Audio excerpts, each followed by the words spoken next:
psicológicos em algumas das crianças pesquisadas. Haraldson já havia feito isso em outros lugares, comparando os resultados das crianças com os de colegas de escola, escolhidos ao acaso. A ideia era verificar se os meninos e meninas que afirmavam lembrar-se de vidas passadas demonstravam algum sinal de desordens psicológicas ou tendências acentuadas à fantasia. Os estudos que Haraldson havia feito até agora não indicavam nenhuma dessas possibilidades. Na verdade, ele concluíra que as crianças dos casos tinham uma tendência a ser menos sugestionáveis do que os colegas escolhidos ao acaso. Além disso, na média, alcançavam também uma pontuação mais alta nos testes de inteligência. No final, Stevenson decidiu que a possibilidade de encontrar algum material que auxiliasse a pesquisa de Haraldson fazia com que a visita valesse a pena. Eu tinha meus próprios motivos para querer ir. Até agora, todas as pessoas que entrevistamos já haviam se tornado adultas. Suas lembranças eram apenas isso, lembranças. Por melhor que suas afirmações da infância tivessem sido testemunhadas, imaginei que seria diferente ouvir tudo diretamente da boca de uma criança. O distrito industrial não passava de uma estrada tortuosa, esburacada e íngreme que contornava pilhas de automóveis velhos, lixo em brasa e vãos de concreto onde funcionavam garagens, marcenarias e depósitos. Não parecia um lugar apropriado para se viver. Após fazer algumas consultas, chegamos a uma oficina. Um rapaz de cerca de 20 anos apareceu para abrir a porta do apartamento do segundo andar. Estamos procurando por Basir Schmidt, disse Maggie, em árabe, explicando a razão de nossa visita. O rapaz, irmão de Basir, convidou-nos a entrar.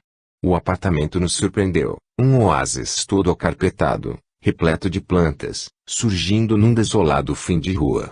Ficamos sentados numa sala aquecida por um fogareiro a óleo. 15 minutos depois, o menino apareceu. Seu rosto estava corado. Ele atravessou a sala, deixando um cheiro de colônia no ar. Parecia um adulto em miniatura, tanto nas vestimentas quanto na maneira de falar. Sua característica mais marcante, no entanto, era o brilho de madrepérola de sua pele, que parecia ter luz própria. Trocamos apertos de mãos e ele se sentou no sofá, cruzando as pernas e os braços de maneira decidida. Ficou ali, perfeitamente controlado, olhando diretamente para cada um de nós, aguardando as perguntas. Você tem 10 anos, não é isso? Começou Stevenson. 11, respondeu o menino. Meu aniversário foi há 2 dias. Você se lembra de uma vida passada? Eu me lembro de ter dito ao meu irmão, não sou Basir. Sou Fadi. A porta principal se abriu e os pais de Basir entraram. O pai nos cumprimentou, sentou-se ao lado do filho e não disse nada. Basir mal lhe dirigiu o olhar. Eu costumava chorar muito até minha mãe anterior chegar. Eu me lembrei, chamei a todos pelo nome.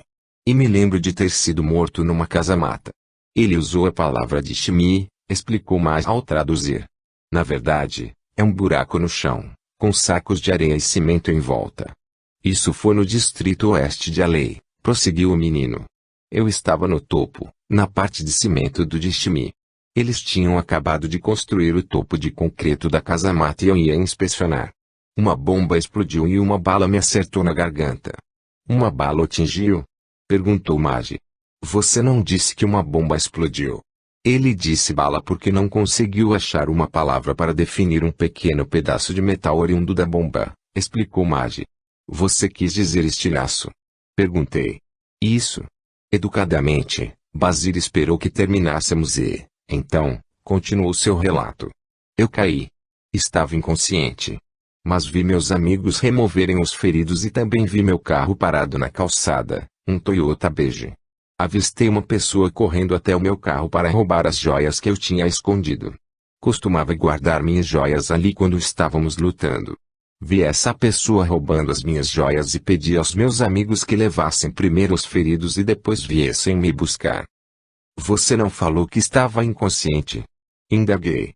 Pensei que estava inconsciente, mas conseguia ver e falar com meus amigos. E, então, não senti mais nada. Você se lembra de mais alguma coisa? Perguntou Stevenson. Lembro. Costumava sair com meus amigos Mutran e Bassan.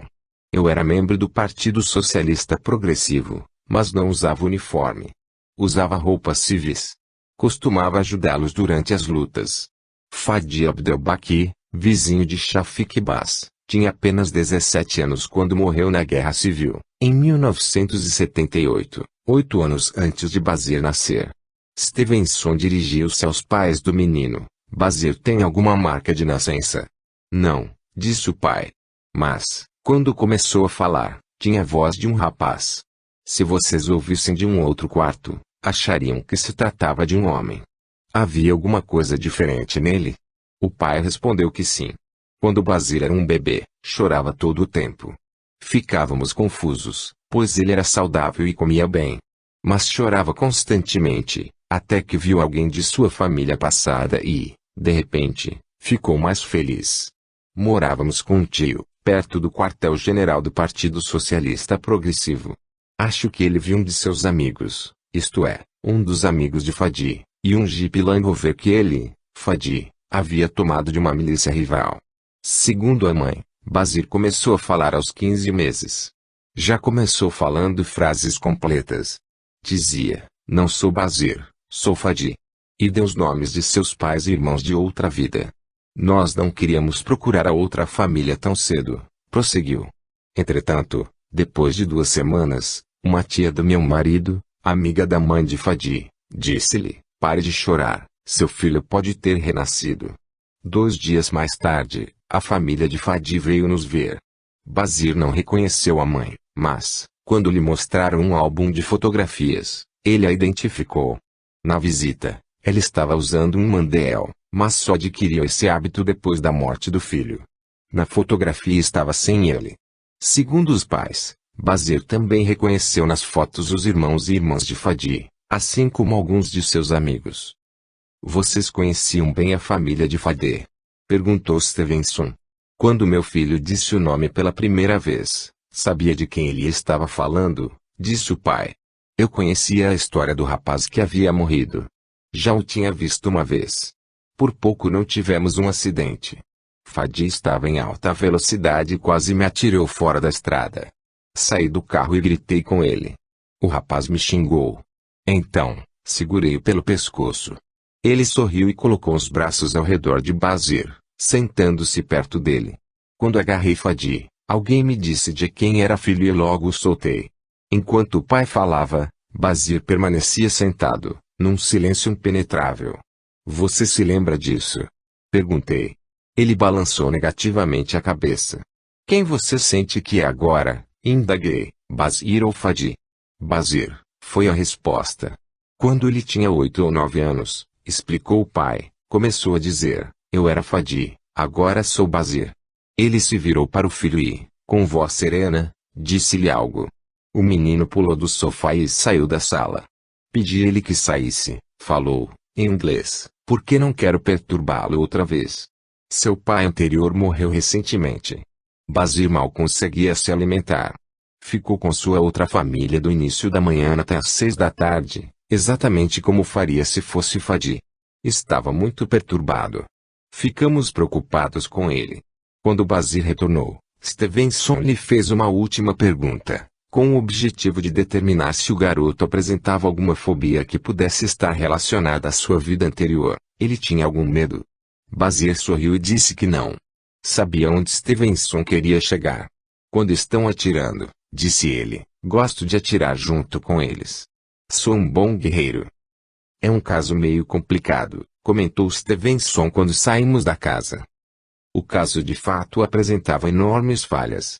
As famílias moravam na mesma cidade e até se conheciam antes, o que fazia com que qualquer informação correta fornecida pela criança sobre a vida de Fadi pudesse ter sido aprendida através de seus pais. Ou os pais poderiam ter interpretado as palavras desconexas do menino de 3 anos à luz do que já conheciam a respeito de Fadi. Mesmo assim eu fiquei satisfeito por termos feito a visita. Aquelas pessoas não estavam nos esperando, não nos tinham convidado. Estavam cuidando de seus negócios quando, gentilmente, aceitaram a nossa intromissão. Ficou claro que não esperavam obter nada de ninguém e nem do resultado das afirmações do filho. Gostei desse detalhe em relação ao caso, como gostei também que Basir ainda fosse criança. Tinha visto com os meus próprios olhos a precocidade que Stevenson sempre descrevia em seus relatórios. As roupas, o perfume e a serenidade demonstrados pelo garoto eram intrigantes. Assim como o relato da morte de um homem numa linguagem infantil, o estilhaço na garganta, o breve período de consciência antes de morrer, e assistir, como se estivesse distante, seu carro sendo saqueado e seus companheiros removidos. Ele me fez lembrar das descrições feitas por pessoas cujos casos estavam sendo estudados por colegas de Stevenson. Elas se lembravam de ter visto de cima o próprio corpo, em salas de cirurgia ou após acidentes de automóvel. Levei mais uma certeza desse encontro. Apesar das diferentes circunstâncias de cada um dos casos observados, uma semelhança estava começando a emergir, a certeza com que a criança, em suas primeiras palavras, insiste em afirmar: não sou Basir, Suzanne ou Daniel. Vocês não são meus pais. Essa não é a minha casa. Seguimos na direção leste. A população se tornou mais escassa. Os pinheiros se multiplicaram. A estrada ficou ainda mais íngreme. Estávamos nos dirigindo para um lugar no meio das montanhas que Stevenson descreveu como possivelmente o menor vilarejo do Líbano. Sua última visita ao local fora em 1971. O povoado, um beco sem saída de difícil acesso, consistia em uma meia dúzia de construções de umas poucas dezenas de pessoas. Stevenson tinha estado lá para entrevistar a família de um pobre lavrador chamado Catar. Ele apanhava cones e extraía amêndoas de pinheiros, que iam parar em restaurantes finos da Europa e da América, um trabalho que mal dava para alimentar seus 6 filhos. 2 dessas crianças, ambos meninos, afirmavam ter memórias de vidas passadas. Stevenson havia concentrado sua pesquisa no filho mais velho, Tali, que tinha 6 anos quando fora entrevistado, em 1971.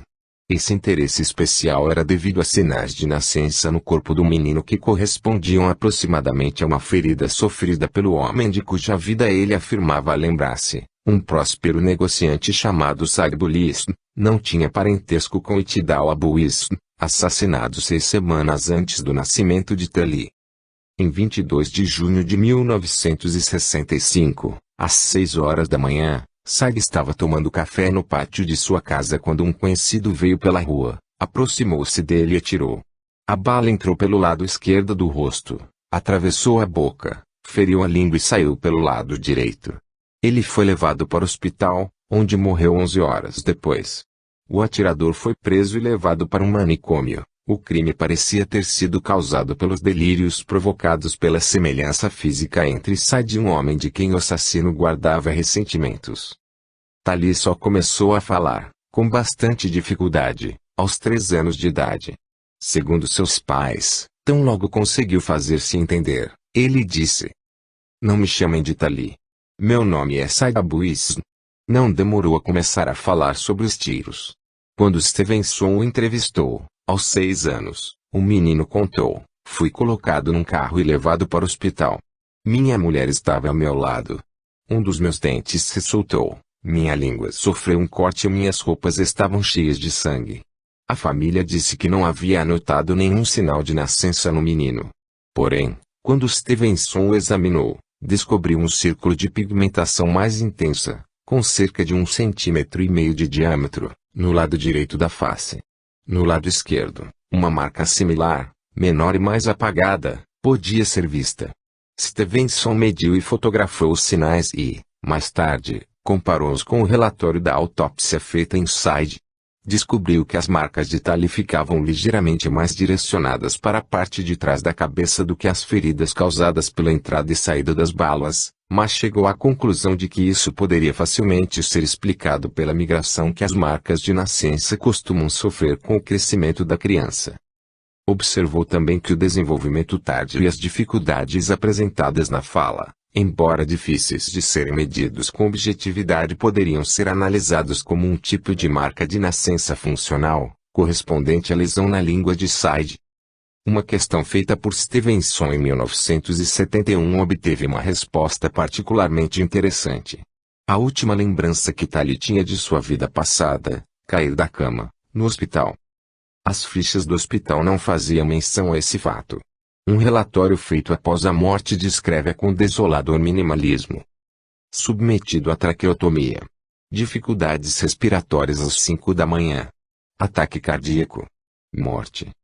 Durante uma entrevista, a mulher de Said afirmara que, embora sem provas, alguém havia lhe dito que seu marido sofrera uma queda e morrera de asfixia antes que pudessem recolocar nele o tubo de respiração. Isso poderia corresponder a tal dificuldade respiratória. E não seria a primeira vez que um relatório hospitalar oficial omitia eventos importantes capazes de desacreditar a qualidade de seu atendimento. Ainda assim, a viúva de Said se mantinha cética quanto às afirmações de Tali de que era seu marido renascido, principalmente porque o menino nunca se referira a uma de suas filhas, cuja doença crônica havia sido uma preocupação constante na vida dos pais. Embora a cidade onde vivia Said ficasse a menos de 5 quilômetros de distância, os pais de Tali disseram a Stevenson que nunca o haviam levado até lá antes que começasse a falar do morto. Relutaram bastante, pois o menino insistia tanto afirmando ser Said que ficaram com medo de que ele se recusasse a voltar para casa. Quando finalmente o fizeram, Tali foi levado a uma sala onde algumas meninas estavam sentadas ao redor de uma mesa, inclusive Wafa, uma outra filha de Said. Perguntaram a ele: "Você reconhece sua filha?" Segundo testemunhas, Tali sentou-se ao lado da menina e disse: "Wafa, por que você não vai me visitar?" Após todo esse tempo, Stevenson havia finalmente publicado uma descrição do caso em seu livro mais recente, 2 volumes dedicados a marcas e defeitos de nascença. Agora, embora quisesse saber o que havia acontecido com as marcas de Tali, Stevenson estava mais interessado em fazer uma nova entrevista com a família a respeito de Mazed, seu irmão mais novo. O caso de Mazed, ele se lembrava da vida de um escavador de poços que havia morrido no trabalho, atingido na cabeça por uma cesta de pedras. Havia sido publicado somente de maneira resumida e Stevenson queria preencher algumas lacunas antes de incluí-lo num novo volume. Estávamos dirigindo há meia hora quando alcançamos uma estrada. A encosta formava um precipício tão íngreme que ali nada podia ser construído. Aquela era a paisagem mais intocada que tínhamos visto no Líbano, mas a admiração foi vencida pela vertigem. No chão do automóvel, vi meus pés apertando um freio imaginário. Mahmoud parou antes do final da estrada e, ao sairmos do carro, nos deparamos com um frio inesperado. Um homem baixo, vestindo uma túnica cinza e as tradicionais calças curtas e pretas, saiu da última casa e veio ao nosso encontro. "Esse é Qatar", apresentou Stevenson.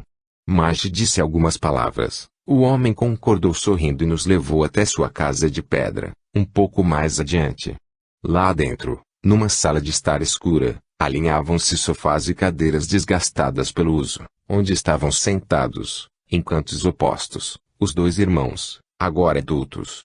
Perto da porta, Mazed nos olhava sem muito interesse. Tali, sentado próximo à parede direita, nos observava através dos olhos semiabertos, esboçando o que parecia ser um estranho sorriso. Os irmãos usavam calças jeans, camisa esporte e botas de trabalho. Ambos traziam telefones celulares presos à cintura. Nenhum dos 2 se levantou. Stevenson não pareceu notar a frieza da acolhida. Sentado no sofá encostado à parede, ele abriu sua maleta.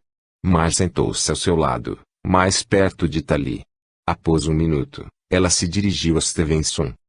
"Ele disse que se lembra da sua visita, quando era criança. Você lhe deu um canivete suíço. Mas diz que você prometeu lhe enviar um livro e não o fez." Tali recomeçou a falar. Em sua conversa, identificamos claramente as palavras New Jersey. Maggi curvou-se e traduziu em voz baixa. "Ele diz que não é mais Tali. Mudou o nome para o de sua vida passada. E não é só. Ele não parece muito disposto a cooperar. As pessoas aqui têm ressentimentos contra os norte-americanos. Um de seus irmãos foi morto no bombardeio lançado pelo New Jersey. Nós estamos aqui para conversar sobre tudo com Mazed", disse Stevenson. Da cadeira onde estava sentado, apoiando-se num cotovelo, Mazed falou pela primeira vez. Mas respondeu e isso se repetiu várias vezes, numa conversa calma, porém intensa. "Estamos discutindo a religião drusa", disse ela, finalmente. Mazed perguntou: Nós conhecemos a reencarnação e acreditamos nela. Então, por que precisamos prová-la? A mãe, usando um mandel enrolado da maneira mais antiga, logo abaixo do nariz, entrou na sala com uma bandeja de café. Aceitei uma xícara, na esperança de que aquela demonstração de hospitalidade contrabalançasse o ressentimento que vi guardado no coração dos dois irmãos. Maggie continuou a conversar com eles, sem consultas ou tradução, tentando demovê-los daquele comportamento ríspido, tendo a sabedoria de envolver Stevenson e eu o menos possível. Mas ele tem um negócio, uma agência de empregos, disse ela, afinal. Basicamente, isso significa trazer empregadas do Sri Lanka e encontrar emprego para elas. Ele diz que também é corretor de seguros. Pergunte se ele gosta de seu trabalho, disse Stevenson. Mas traduziu a pergunta. Se não gostasse, não estaria fazendo isso, foi a resposta. O tom dispensava tradução. Stevenson remexia em seus arquivos sem muita pressa. Ele prosseguiu, aos poucos, com a entrevista. Mas ele ainda se lembrava de sua vida passada. Só um pouco. Ele deu de ombros. A guerra nos fez esquecer. Qatar apareceu na minha frente com uma bandeja de doces, insistindo para que eu aceitasse um. Depois de hesitar, peguei um. Ele falou algo para Maggie. O pai diz que Mazzie parou de falar sobre sua vida passada aos 20 anos. Vamos saber como está a saúde dele, disse Stevenson. Mazzie olhou para cima. Fui ferido durante a guerra. Estilhaços de bombas lançadas pelo New Jersey. Dirigiu um olhar de provocação para Stevenson e para mim e levantou a mão, exibindo uma cicatriz irregular que seguia até o pulso. Fiquei 1 mês e meio no hospital. Deixou a mão cair ao lado do corpo. Nosso irmão foi morto na vila. O New Jersey. No mesmo instante, a mãe apareceu com uma fotografia do irmão morto, um jovem magro que sorria para a câmera. Um telefone celular tocou com espalhafato. Tali o tirou do bolso e atendeu. A maioria das casas nessa área foi destruída e depois reconstruída, disse ela. Qatar me levou para o lado de fora e apontou para uma seção de pedras novas que formavam a parte sul da casa. Juntou as mãos e, então, separou-as repentinamente, imitando o som de uma explosão. Seus olhos castanhos estavam lacrimejantes, mas não demonstravam amargor. Quando voltamos, Mazzie continuava a falar, um bom sinal, pensei. Disse que estava noivo de uma moça em Kfarsawan, a cidade onde havia morado em sua outra vida. Ainda se encontrava com sua família anterior. Havia interrompido as visitas, mas recomeçou a fazê-las há 2 anos, quando ficou noivo. A moça era uma conhecida da família passada. Qual vida você prefere? Perguntou Stevenson, lendo o questionário. Para mim tanto faz, disse Mazzie. A vida é dura. Do outro lado da sala, Tali provocou. Somos do terceiro mundo, disse, demonstrando revolta.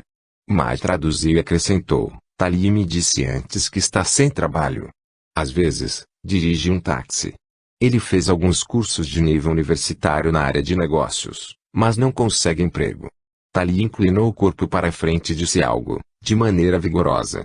A resposta de Maggie foi longa. O rapaz balançou a cabeça. Maggie disse mais alguma coisa e Tali interrompeu. Maggie virou-se para Stevenson. Ele disse que não quer aparecer no livro. Stevenson ajeitou-se no sofá, levantou as sobrancelhas e afirmou, já está lá. Maggie traduziu para Tali, que se levantou e deu um passo na direção de Stevenson, levantando a voz, quase gritando. Ele disse que, se está no livro, exige uma compensação, explicou ela. Algum dinheiro ou ajuda para conseguir um emprego. A sala se tornava cada vez mais fria e a luz, cada vez mais fraca. Eu não estava gostando muito do rumo que as coisas estavam tomando. Qatar disse algumas palavras ríspidas para Tali, que respondeu da mesma maneira. Mas também recomeçou a discutir com ele. Aproximei-me de Stevenson e falei em voz baixa, mas com convicção. Acredito que esse é o momento exato de sairmos daqui o mais rápido possível. Tali havia dado mais um passo na direção de Stevenson e estava quase aos gritos. Mas falava baixo. Já que ele dirige um táxi, talvez pudesse transportar Araldson, sugeriu ela, mantendo os olhos em Tali. Stevenson hesitou. Cada célula do meu corpo implorava para que ele fizesse aquela oferta. Ele se ajeitou novamente no sofá. Talvez Erlendur nem venha ao Líbano, disse ele, finalmente. Mas acho que não faria mal se ele nos deixasse um cartão. Mas traduziu o pedido. Tali permaneceu imóvel. Ela pegou uma caneta. Tali hesitou, mas, finalmente, pegou a caneta e escreveu um número numa página das anotações de Maggie. Depois, sem dizer uma única palavra, virou-se e foi ao encontro do frio e da escuridão, do lado de fora da casa. Algo me dizia que ele ia voltar. Não gostaria de estar lá quando o fizesse. O Mercedes subiu as montanhas em meio ao silêncio. Nossa visita tinha durado pouco mais de 2 horas, mas parecia um século. Qatar e a mulher estavam muito zangados com Tali, disse Maggie. Houve muitas discussões entre eles que eu não traduzi. Ele se comportou muito mal. Pode ser. Mas fiquei pesaroso por termos imposto a nossa presença. E mais pesaroso ainda por causa do New Jersey. 10. Para deter um trem. No dia seguinte, o último de viagens e entrevistas, Tali e Mazied permaneciam em nossas mentes. Stevenson estava pensando na pergunta de Mazied, por que, sendo druso e crente, deveria ele preocupar-se em comprovar a reencarnação para os que não acreditam. É esse o paradoxo, disse Stevenson.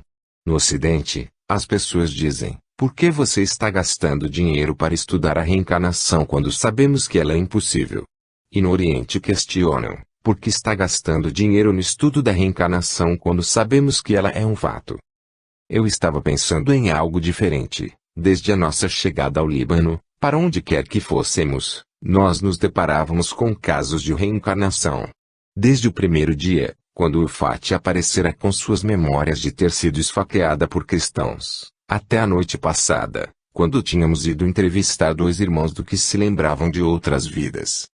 A minha sensação era de que, apesar de alguns casos individuais serem extremamente convincentes, havia uma proliferação desenfreada de casos difíceis de aceitar. Despedi-me de Stevenson no aeroporto Charles de Gaulle. Ele voaria direto para os Estados Unidos e eu, para Londres, onde passaria a noite antes de ir para casa.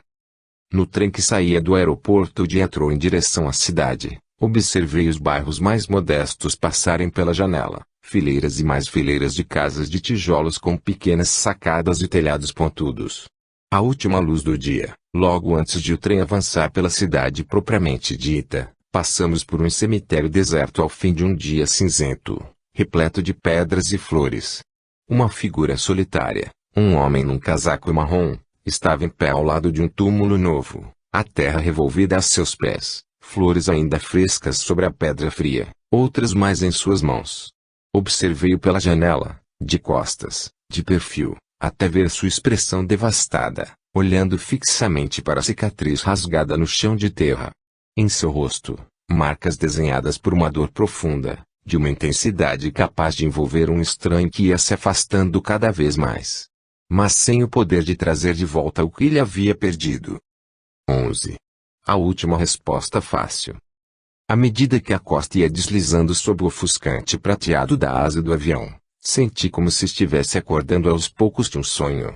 A 10.500 metros de altura e 1,5 oceano de distância, o Líbano estava reduzido à pasta preta e maltratada que descansava junto aos meus pés. Essa pasta nunca saiu do meu lado. Dentro dela, 5 cadernos de anotações que eu havia completado, da primeira à última página, com simples descrições de nossos encontros, o ir e vir de perguntas ao mesmo tempo corriqueiras e extraordinárias. Eu havia relatado tudo minuciosamente, refletindo sobre cada detalhe, procurando observar os acontecimentos sob vários ângulos. Mas eu não os tinha realmente visto. Estava perto demais, envolvido demais. Agora, pela primeira vez, podia perceber os fatos em sua totalidade. O que tinha visto e ouvido nas 3 últimas semanas fora algum tipo de gigantesca ilusão, ou algo muitíssimo maior. Eu ainda não sabia em que acreditar e também não entendia por que não conseguia chegar a uma conclusão final. Seriam as provas ainda insuficientes? Ou estaria eu relutando em enfrentar as conclusões? Na mesma pasta estavam inúmeras pesquisas que planejara examinar no Líbano. Iniciei a leitura de uma enfadonha discussão, com inúmeras notas de pé de página, entre céticos e defensores da pesquisa e das conclusões de Stevenson. A maioria dos argumentos usados pelos céticos podia resumir-se ao seguinte: as crianças estavam fantasiando, eram os pais que forneciam as informações para que as crianças as repetissem. A necessidade psicocultural de acreditar na reencarnação criar os casos, numa conspiração inconsciente entre pais e filhos, vizinhos e desconhecidos. Para comprovar seus pontos de vista, os céticos mencionavam tudo aquilo sobre o que eu já havia refletido bastante, as inconsistências que apareciam até mesmo nos casos mais convincentes, a possibilidade de ligações entre as famílias passadas e presentes, as várias motivações que levavam ao desejo de ser visto como alguém que renasceu. Quando terminei a leitura, tive certeza de que nada daquilo conseguiria explicar os acontecimentos que eu havia testemunhado no Líbano.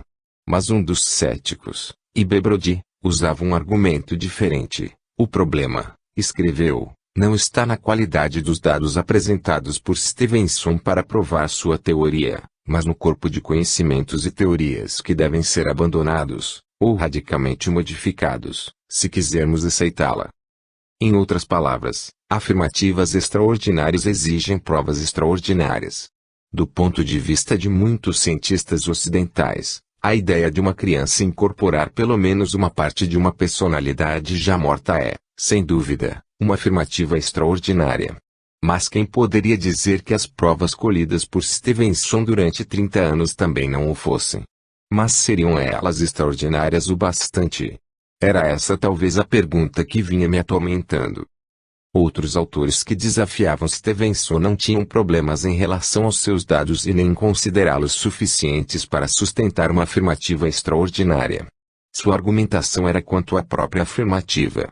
Preferiam dizer que os casos seriam melhor explicados através do fato de uma criança ser especialmente sugestionável, combinada com a percepção extrasensorial, a habilidade de receber telepaticamente detalhes sobre a vida de uma pessoa morta.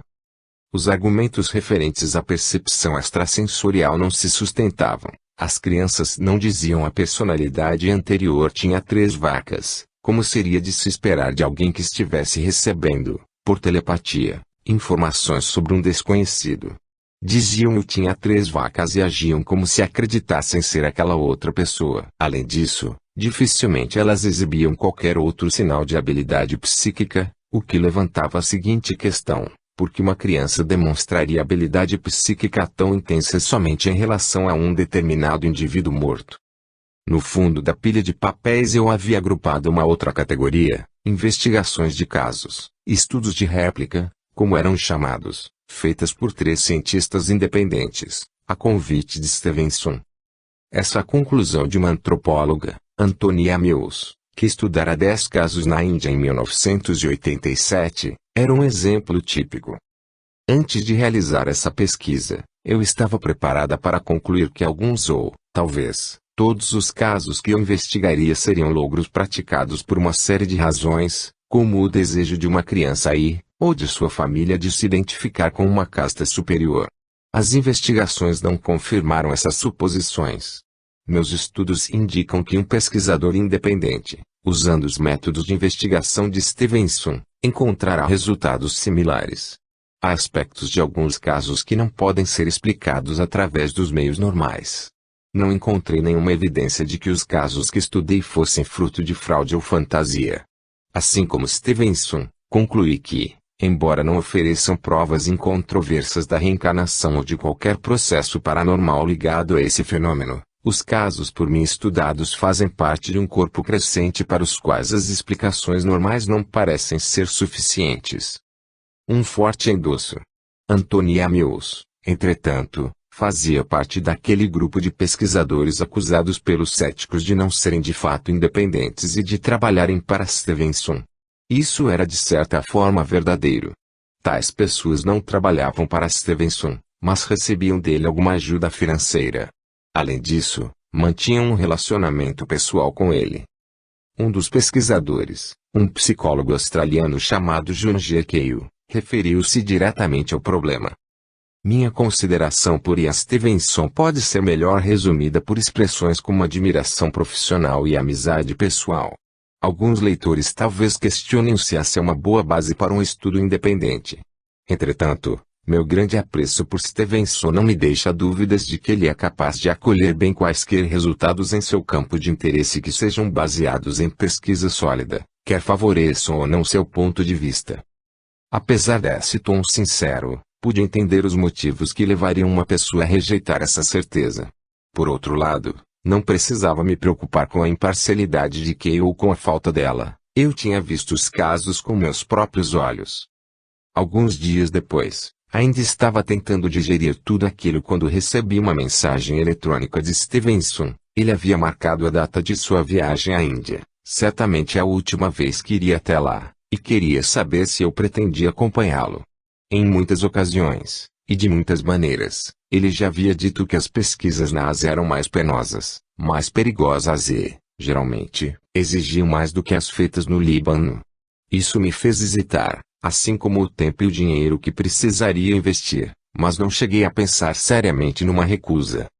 Um dos argumentos mais convincentes contra a aceitação dos casos de Stevenson como prova da reencarnação era a ideia de que eles não passavam de fantasias coletivas, reforçadas pela própria comunidade que os criava e, assim sendo, não poderiam provar nada além da vontade que essa sociedade tinha de acreditar.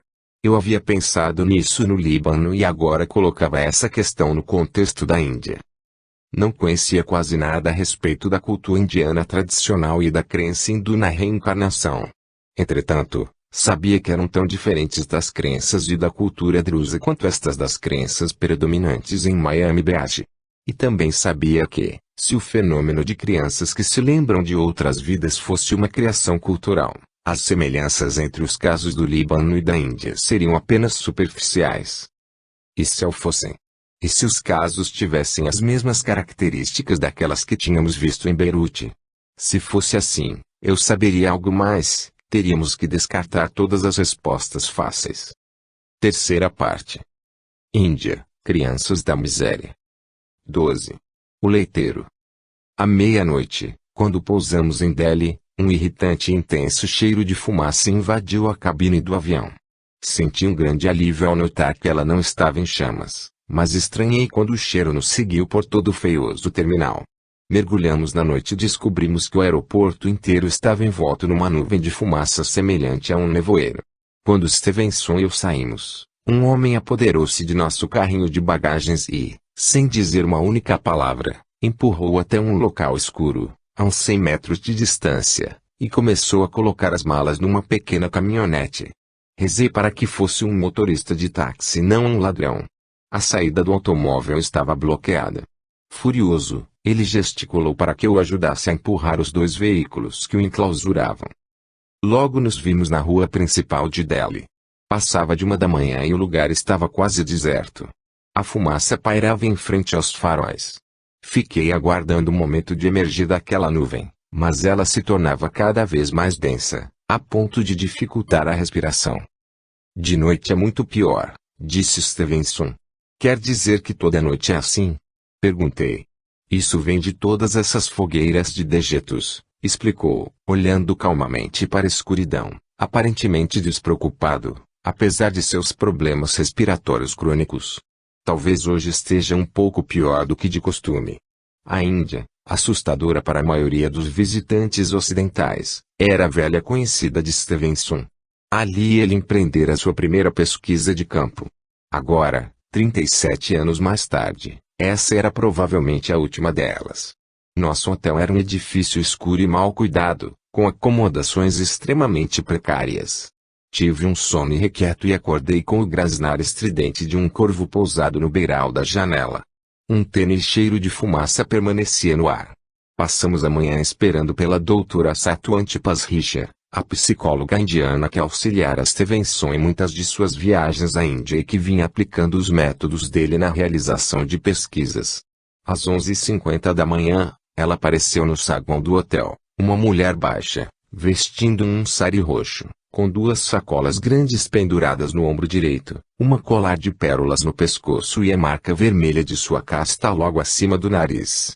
Assim que terminamos de nos instalar, fomos almoçar juntos. Satuante folheou algumas anotações onde havia delineado um possível itinerário dos casos. Suas maneiras eram gentis e seu sorriso, franco. Era interessante ver a imagem em carne e osso da doutora Satuante Pasricha, que aparecia com destaque nas páginas de agradecimento dos livros de Stevenson e que fora responsável por algumas críticas feitas ao trabalho dele. Satuante era Sikh, uma das religiões da Índia fundada há mais de 400 anos, que combina elementos do hinduísmo e do islã, numa tentativa de amalgamar as duas doutrinas dominantes do país. Um dos elementos que os Sikhs adotaram do hinduísmo é a crença de que as almas renascem de acordo com as ações praticadas na vida anterior. Os honrados eram bem-nascidos e os perversos retornavam para uma vida de sofrimentos, ou até mesmo como animais. Por causa disso, muitos céticos se recusaram a levar a sério o trabalho de Satuante. Eu não me deixei impressionar por essa crítica. Se Satuante não pode ser considerada apta a estudar esses casos por crer na reencarnação, o mesmo deve acontecer com qualquer pessoa que veja na morte o fim de tudo. Quando conversamos a esse respeito, Satuante me disse, seja qual for a nossa crença ou nacionalidade, somos cientistas. Além disso, o que estou observando nesses casos é completamente diferente da maneira com que os hindus veem a reencarnação.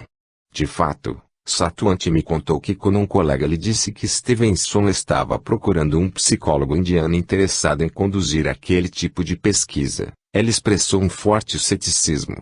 Não pensava que casos assim existissem, acrescentou. Quando disse isso a ele, Stevenson me falou, espere para ver. Então, concordei em examinar um caso. Primeiro fomos até a vila da personalidade anterior e o irmão nos levou a uma outra vila, onde morava o sujeito da pesquisa, uma menina. Tivemos que fazer um longo percurso a pé, pelos campos. Quando finalmente chegamos, a criança se jogou nos braços do irmão e ficou abraçada a ele. Foi muito comovente. Ela se lembrava da vida de uma menina que saiu para buscar água, caiu no poço e morreu. Ao falar das lembranças daquele momento, pude ver que ela estava revivendo todo o terror por que passara. Não se pode quantificar algo assim, mas foram experiências como essa que me fizeram acreditar que tais histórias poderiam ser reais. O almoço foi se estendendo devagar e eu já planejava uma cesta prolongada quando ouvi Stevenson dizer, estamos pensando em ver o caso sobre o qual Satuante leu no jornal. Não é longe daqui. 10 minutos mais tarde, estávamos num automóvel alugado, mergulhando no caos urbano.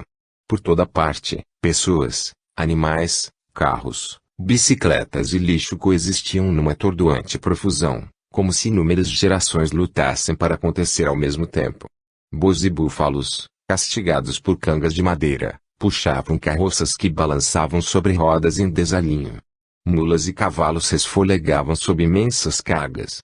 Riquechás de 2 lugares, puxados por bicicletas, oscilavam com o peso de famílias inteiras. Pessoas perambulavam por entre imensos depósitos de lixo e choupanas em ruínas, feitas de tijolos sem argamassa, forradas de plástico. Um fétido canal separava de jardins lindamente cuidados, repletos de flores e verduras. Homens acocoravam-se atrás das plantas mais altas para defecar, uma necessidade num país onde 700 milhões, entre quase 1 bilhão de pessoas, não têm acesso à rede de esgotos. De repente, imensos flancos de cor parda arrastaram-se pela minha janela, tão próximos que poderia tocá-los com a mão. Espichei o pescoço e dei de cara com as mandíbulas salpicadas de espuma de um camelo, preso por arreios a uma carroça. À medida que avançávamos em direção ao norte, as aglomerações deram lugar a campos verdes, repletos de ervilhas e trigo. De um lado da estrada, trabalhadores, homens, mulheres e crianças, agachavam-se para colher ervilhas. Do outro lado, de pé, homens urinavam. Mais adiante, um trator abarrotado de cana-de-açúcar havia caído numa vala, espalhando a carga pelo chão. Algumas mulheres, equilibrando potes de barro e de latão na cabeça, surgiram à nossa frente. Caminhavam em direção a uma vila formada por casebres e tijolos. À medida que nos aproximávamos, a estrada de pedras ia se transformando em lama. O motorista diminuiu a marcha. O carro trepidou de forma ameaçadora. Não será a primeira vez que eu teria que sair e empurrar, observou Stevenson, sem nos trazer maior tranquilidade. A família que queríamos entrevistar morava na parte mais alta, no final de uma ruela suja e estreita. A casa era uma estrutura de tijolos com 2 cômodos. Ficava situada no canto mais afastado de um pátio imundo, em frente a um poço do qual se retirava água manualmente. 3 búfalos negros, acorrentados a uma estaca, espantavam as moscas que os rodeavam. O sujeito do caso, uma menina de 7 anos chamada Preti, pequena para a idade, de rosto redondo, cabelos curtos e pretos cortados como um menino, estava em pé, timidamente, num canto. Usava uma blusa de algodão grosso com o desenho de 2 jogadores de futebol americano e os dizeres, "The é best of the é oeste". Os pais trouxeram 2 bancos de madeira para o pátio e começamos a entrevista. O pai, Tekihan, trabalhava na companhia telefônica em Nova Delhi. Ele nos contou que, tão logo aprender a falar com clareza, Preti tinha afirmado para o irmão e a irmã: "Essa casa é sua, não é minha. Esses são os seus pais, não os meus." A menina dissera para a irmã: "Você só tem um irmão, eu tenho 4. Contou que não se chamava Preti, mas Sheila. E deu os nomes de seus verdadeiros pais. Implorou para ser levada para casa, na cidade de Lua Maja, distante cerca de 18 quilômetros dali. Naquele fim de mundo, tão distante geográfica e culturalmente de qualquer outro lugar onde eu já estivera, estávamos recomeçando exatamente de onde havíamos parado em Beirute. Entretanto, a história ali tomou um caminho curioso. Os pais de Preti nunca haviam estado em Lua Maja e não conheciam ninguém lá. Por isso, não investigaram a história da filha. Disseram-lhe que parasse de falar bobagens e ignoraram seus apelos. O desinteresse inicial da família tornava o caso mais consistente. Se isso fosse verdade, ninguém poderia dizer que os pais direcionaram a criança ou lhe passaram informações que serviriam de base para suas afirmativas. A mãe de Preti trouxe uma bandeja com chá quente, amêndoas salgadas e doces feitos de açúcar e leite. Isso nos colocou num dilema para o qual já me haviam alertado. Se recusasse, ofenderia meus anfitriões, mas se bebesse ou ingerisse comida preparada na área rural da Índia, correria o risco de contrair alguma doença grave. Stevenson havia me aconselhado a comer e beber minúsculas quantidades, torcendo para nada acontecer. Foi o que fiz, com certa apreensão, enquanto o pai prosseguia com a história. Quando Preti tinha 4 anos, disse ao leiteiro: "Essas pessoas não querem me levar para minha vila. Você me levaria até lá? Existem leiteiros por aqui?" Pensei. Mas logo percebi que ele não estava se referindo ao homem da loja de laticínios que deixa garrafas de leite na porta dos fundos. O leiteiro, ali, era um vizinho, um operário, que ordenhava a búfala da família em troca de leite.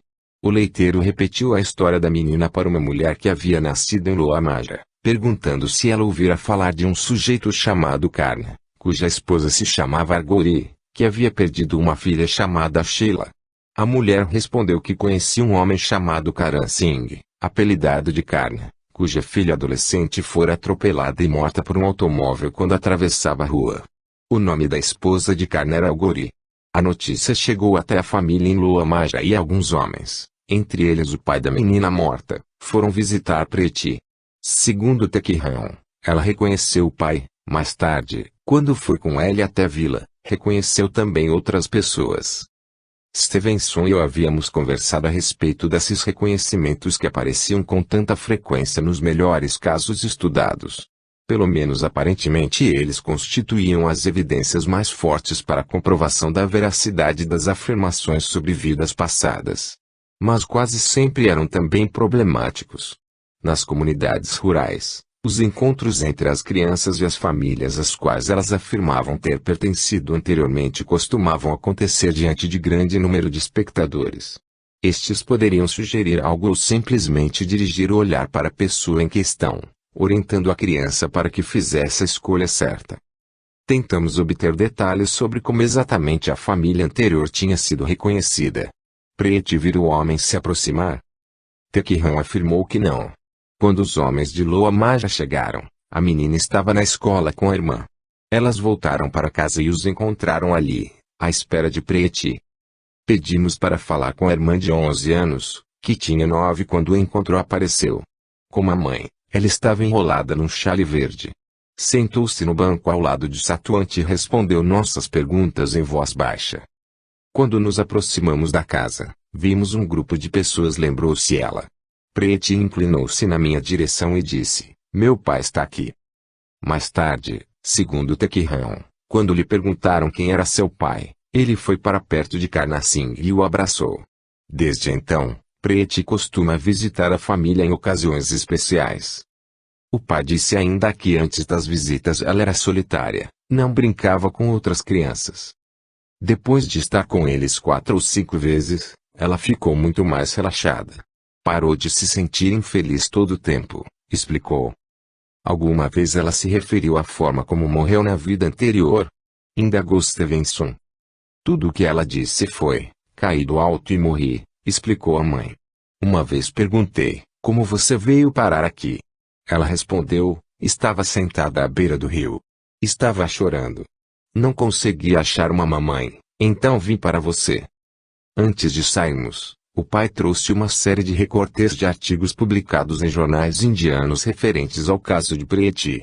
Com orgulho, ele me mostrou um texto britânico com a dedicatória de um professor de filosofia que viera para conversar sobre Preti.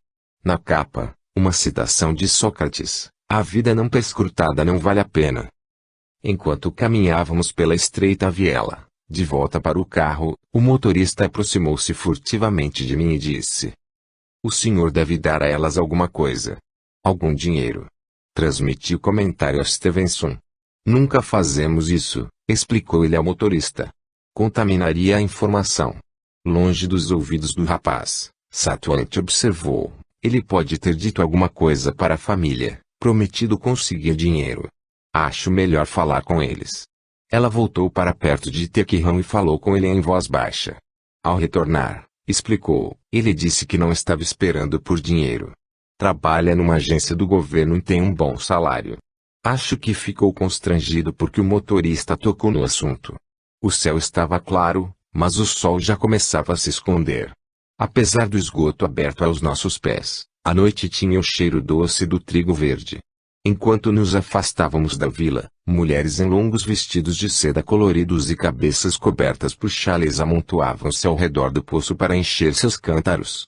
Aquela única entrevista havia tomado quase todo o dia e ainda tínhamos 2 horas de viagem de volta a Delhi. Pensei nos arquivos de Stevenson, mais de 2.500 casos de todas as partes do mundo, cada um deles envolvendo inúmeras entrevistas. Quando estava folheando as páginas datilografadas e as anotações escritas à mão, não dei o devido valor ao trabalho e à pura energia física que elas representavam. À medida que a luz se desvanecia, o automóvel seguia em frente, balançando pela estrada estreita e esburacada, cheia de ônibus e caminhões vindos em sentido contrário. Fiquei pensando que era interessante notar que, apesar da forma violenta com que se dera a morte de Sheila, Preti não tinha muito a dizer sobre o assunto. E que, apesar da tensão despertada pelo caso, demonstrada pelos recortes de jornais cuidadosamente preservados, os pais da menina resistiram à tentação de contar que ela afirmara ter sido atingida por um automóvel e nem procuraram se convencer de terem ouvido tal afirmação. Caí do alto e morri não tinha nada a ver com o atropelamento. A não ser que, se falarmos com a família de Sheila, disse eu, devemos perguntar se alguém testemunhou o acidente. Uma vez vi um pedestre ser atingido por um carro. Ele voou mais de 4 metros, o que, na minha opinião, poderia justificar a menina dizer que caiu do alto. O itinerário de Satuante acabou fazendo com que percorrêssemos todo o norte da Índia antes de nos dar uma chance de voltar ao assunto do leiteiro. Seguindo o sinuoso percurso, atravessamos centenas de quilômetros. Fizemos inúmeras paradas rápidas em Delhi, onde ficávamos o tempo suficiente para pegar um outro avião ou trem. Numa dessas paradas, fomos a Lua Mara. No caminho, Satuante mostrou-nos uma descrição do acidente num relatório sobre o caso de Preti, publicado numa revista indiana chamada Manoarkaniyan. Li a tradução. Sheila, 15 anos, havia saído com outras mulheres para apanhar capim. Ela esqueceu a foice e correu de volta para buscá-la, atravessando a estrada. Li o que aconteceu depois e fiquei surpreso. compreendendo plenamente o sentido da expressão não acreditar nos próprios olhos. Reli a próxima frase bem devagar. O automóvel atingira Sheila, jogando a mais de 3 metros para o alto. Primeiro fiquei perplexo, depois, desconfiado. Talvez o autor, como eu, tivesse feito especulações e resolvido criar esse detalhe para tornar o relato mais convincente. Mas o artigo não fazia nenhuma menção ao enigmático comentário de Pretty sobre cair do alto. Não precisa haver nenhum motivo óbvio para se inventar o tal detalhe. A vila de Loa Maja era maior do que o lugar onde Pretty morava. Paramos para pedir informações um grupo de homens que conversava em frente a uma loja. Um deles, por coincidência, era irmão de Sheila. Ele entrou no carro e nos conduziu pela vila, levando-nos até uma estrada de terra, onde ficamos atolados na lama. Alguns metros adiante se encontrava a entrada do conjunto de casas onde a família morava, meia dúzia de construções de tijolos ao redor de um pátio de terra batida. Ficou claro que, embora pertencessem à mesma casta de Pretty, a família de Sheila tinha mais recursos. Karan Singh possuía uma alfaiataria e era também agricultor. A notícia de nossa presença logo se espalhou. Em minutos, uma pequena multidão de vizinhos materializou-se no pátio para observar os acontecimentos. Enquanto conversávamos, um rapaz lavava roupas na bomba d'água. Sob o sol da tarde, o pai de Sheila sentou-se junto a nós. Seus cabelos eram negros, mas havia fios de barba branca em seu rosto, contrastando com a pele morena. Calculei que tivesse 1,75 m de altura, o que era importante, pois uma das afirmações de Pretty até que era: meu pai é mais alto do que você. Entretanto, quando visitamos Pretty, esquecemos de medir Tequirão ou de perguntar-lhe sua altura. Stevenson e Satuante perceberam claramente que Karan era mais alto, mas eu só me lembrava de ter visto Tequirão sentado e não pude ter certeza. Uma das primeiras afirmações de Pretty e os pais fora: minha casa é grande, a sua é pequena. Era inegável que a casa de Karan Singh era muito maior do que a da família de Pretty. Karan confirmou que os pais da menina tinham nos contado. O leiteiro comentara a história de Pretty com uma mulher que ele sabia ter nascido em Loa Maja. Durante uma visita à sua vila natal, a mulher avistara a esposa de Karan e repetira para ela as afirmações da criança. No dia seguinte, Karan Singh, um de seus filhos e 4 ou 5 homens da cidade foram ver a menina. Estávamos curiosos para verificar se ela estava falando a verdade, explicou. Pedimos que nos contasse exatamente o que tinha acontecido na ocasião. Ele nos disse que a mulher que havia contado a história o levou à casa de Pretty. A menina, a mãe, o pai, o irmão e a irmã estavam lá, além de um vizinho. Mas a notícia se espalhou e uma multidão se reuniu no local. Queríamos testar a menina e por isso ninguém lhe disse qual de nós era o pai de Sheila, mas Pretty ficava olhando para mim. Depois de certo tempo, ela recomeçou a brincar. Então, sua mãe perguntou: você sempre diz que se lembra de seu pai verdadeiro. Qual deles é seu pai? Ela apontou para mim, dizendo: esse é meu pai. Um dos vizinhos quis saber como seu pai se chama. Ela disse o meu nome, o de minha mulher e o de nossa vila. Então, alguém falou: não aponte para o seu pai assim, de longe. Venha para perto dele. Pretty atravessou a multidão e sentou-se no meu colo. Ela agarrou com força o meu pescoço e não largou mais. Depois, disse baixinho: por favor, me leve para casa com você. Fiquei totalmente convencido. Além de tudo, ela se parecia muito com minha filha, concluiu. Stevenson quis saber se ele tinha algum retrato de Sheila. Um de seus filhos trouxe a fotografia nas mãos. Nela, uma dúzia de crianças, divididas em 2 fileiras. Karan indicou uma menina no meio da fila superior, Sheila, aos 10 ou 11 anos. Era uma garota incrivelmente bonita, num suéter azul de Golem V, olhando fixamente para a câmera. Havia mesmo alguma semelhança física entre as 2 meninas, embora a diferença de idade dificultasse a comparação. Naturalmente, presumi que Karan se lembrasse da aparência da filha naquela idade. Entretanto, muitos dos casos que eu tinha visto não apresentavam qualquer semelhança entre o sujeito e a personalidade passada. De qualquer maneira, não vi no fato uma prova importante. Mas talvez o pai estivesse se referindo a algo além da semelhança física, ou talvez fosse apenas o seu próprio desejo. Não era difícil imaginar a emoção que ele sentiu quando a menina pulou no seu colo e se agarrou ao seu pescoço, dizendo: "Papai, me leve para casa." "Você questionou a menina?" Perguntou sobre algum detalhe. Indaguei. "Havia tanta gente que não foi possível", respondeu ele. "Ficamos até quase meia-noite e Pretty estava muito cansada. Era sexta-feira. Prometi que voltaria no domingo, mas ela apenas se agarrou a mim, dizendo: 'Você é meu pai.'